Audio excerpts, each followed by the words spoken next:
Tollywood energetic star Ram Pothineni కెరీర్లో present ఒక క్లిష్టమైన దశను ఎదుర్కొంటున్నారు. చివరిగా ఆయన ఎంతో నమ్మకంగా తీసిన ఆంధ్ర కింగ్ తాలూకా చిత్రం బాక్స్ ఆఫీస్ వద్ద ఆశించిన ఫలితాన్ని అందుకోలేకపోయింది. ఈ సినిమా కోసం రామ్ తన సొంత శైలికి భిన్నంగా పాటలు రాయడం, ప్రమోషన్ల కోసం అహర్నిశలు శ్రమించిన ఫలితం మాత్రం నిరాశపరిచింది.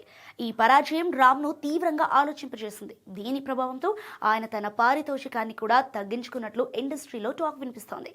ఈ వరుస పరిణామాల నేపథ్యంలో రామ్ తన తదుపరి సినిమా విషయంలో ఒక అనూహ్య నిర్ణయం తీసుకున్నట్లు తెలుస్తోంది. నిజానికి సంక్రాంతి పండుగ సందర్భంగా కొత్త దర్శకుడు కిషోర్తో తన తదుపరి ప్రాజెక్ట్ను ప్రకటించాల్సి ఉంది. కానీ ప్రజెంట్ పరిస్థితిలో తొందరపడకూడదని భావించిన రామ్ ఆ ప్రకటనను వాయిదా వేశారు.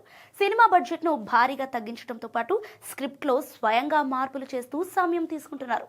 హిట్ కొట్టడం ఎంత ముఖ్యమో గుర్తించిన రామ్ ఒక టాప్ ప్రొడక్షన్ హౌస్తో కలిసి కొత్త కథను సిద్ధం చేసే పనిలో అయితే ఉన్నారు.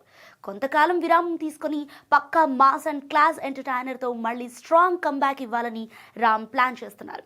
సో ఆంధ్ర కింగ్ తాలూకా చేదు జ్ఞాపకాలను చెరిపివేసేలా రామ్ తన తదుపరి అడుగులు వేయబోతున్నారు.